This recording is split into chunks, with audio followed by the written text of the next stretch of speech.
मथुरा में आज हवन की अग्नि के बीच साधु संतों ने बड़ा ऐलान कर दिया। शंखनाद हुआ, संकल्प लिया गया और तय हो गया कि 6 दिसंबर को कृष्ण नगरी मथुरा से कार सेवा शुरू होगी। संतों की मांग है कि श्री कृष्ण जन्मभूमि विवाद पर फास्ट ट्रैक कोर्ट बने और फैसला जल्दी आए।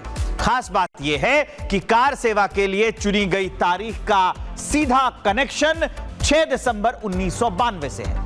अयोध्या के बाद अब मथुरा के इस ऐलान पर बड़ी बात यह है कि क्या कृष्ण जन्मभूमि आंदोलन अब निर्णायक दौर में पहुंचने वाला है।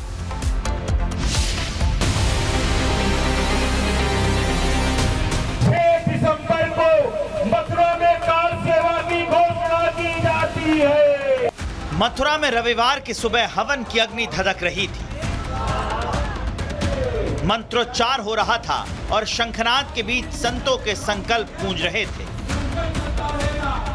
कथा, कीर्तन, हवन पूजन और फिर शंखनाद, और इसी के साथ ऐलान हो गया कि 4 महीने बाद कृष्ण नगरी मथुरा से कार सेवा आरंभ होगी। साधु संतों ने भगवान कृष्ण का जय घोष किया और एक साथ कार सेवा की हुंकार भरी।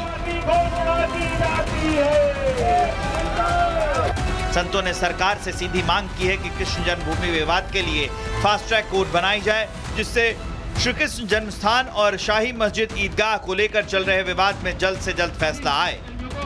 सबसे बड़ी बाधा है, इसलिए आज हम लोग संकल्प के साथ ये मांग करते हैं महाराज जी कि पूजा स्थल अधिनियम 1991 प्लेस ऑफ वर्शिप एक्ट 1991 को तत्काल प्रभाव से समाप्त किया जाए। श्री कृष्ण जन्मभूमि मुक्ति के संबंधित प्रकरण को फास्ट ट्रैक कोर्ट में नित्य सुनवाई की जाए तथा शीघ्र निर्णय दिया जाए। श्री कृष्ण जन्मभूमि पर भगवान श्री कृष्ण को माखन मिश्री का भोग अर्पित करने की अनुमति प्रदान की जाए, ताकि श्रद्धालु भगवान श्री कृष्ण को विधिवत भोग अर्पित कर सके। और ये मांग हमारी अभी आने वाली जन्माष्टमी के लिए है कि जन्माष्टमी पर हम लोग भगवान श्री कृष्ण को माखन मिश्री का भोग अर्पित करना चाहते हैं। श्री कृष्ण जन्मभूमि एवं शाही ईदगाह मस्जिद परिसर का प्रातत्व सर्वेक्षण लगी रोक को हटाई जाए, ताकि संबंधित स्तर के वास्तविक तथ्यों को स्थिति को स्पष्ट रूप से पता चल सके। इससे पहले सच्चिदानंद महाराज और अन्य साधु संतों ने 9 अगस्त को कार सेवा का ऐलान किया था, लेकिन प्रशासन ने इसकी इजाजत नहीं दी। इसके बाद प्रशासन के साथ हुई बैठक के बाद 6 दिसंबर की तारीख तय कर दी गई। पहले से किए गए ऐलान को देखते हुए मथुरा में और खासकर कृष्ण जन्मभूमि के पास सुरक्षा बढ़ा दी गई थी और पुलिस बल लगातार मार्च कर रहे थे। सुरक्षा व्यवस्था को दृष्टिगत रखते हुए जो माननीय उच्चतम न्यायालय और उच्च न्यायालय के जो निर्देश हैं, उसके आधार पर ये व्यवस्था बनाई गई है, जिसको सेक्टर और जोन में विभाजित करते हुए फोर्स लगाई गई है। और जो कुछ संगठनों द्वारा कॉल दिया गया था, उसके बाद उनके द्वारा वापस भी कर लिया गया है। संतों की तरफ से जिस तारीख का ऐलान किया गया उसका प्रतीकात्मक महत्व है। 6 दिसंबर का चयन इसलिए किया गया क्योंकि इसी दिन 1992 को अयोध्या में बाबरी ढांचे का विध्वंस हुआ था, जिसने राम जन्मभूमि आंदोलन को एक निर्णायक मोड़ दिया।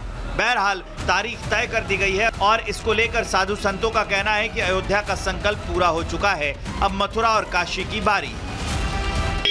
कार सेवा तो जो होगी सो होगी, बाकी वस्तुतः मथुरा और काशी दोनों ये समय की देरी है और जरूर पूरे। यह जो शंखनाद है, यह निश्चित रूप से पूरे भारत के जनमानस को जगाने वाला है और केवल जगाने वाला नहीं है, यह पूरे भारत में सनातन संस्कृति को फिर से जीवित करने का कार्य करेगा। जय श्री राम। और हमें सभी सनातनियों से आवेदन करते हैं, निवेदन करते हैं, आह्वान करते हैं कि भगवान श्री कृष्ण के इस दिव्य कार्यक्रम में सभी सम्मिलित हों और यह कार्य सभी का।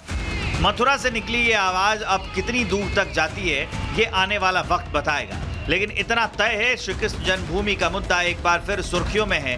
राधा कुंड से शंखनाद हो चुका है, संतों ने संकल्प दोहरा दिया है और तारीख भी बता दी गई है। अब नजरें मथुरा पर हैं, नजरें प्रशासन पर है, नजरें अदालत पर हैं और नजरें उन तैयारियों पर भी हैं जो अगले कुछ महीनों में कुछ मुद्दों को और गर्म कर सकती है। Bureau report, Republic Bharat.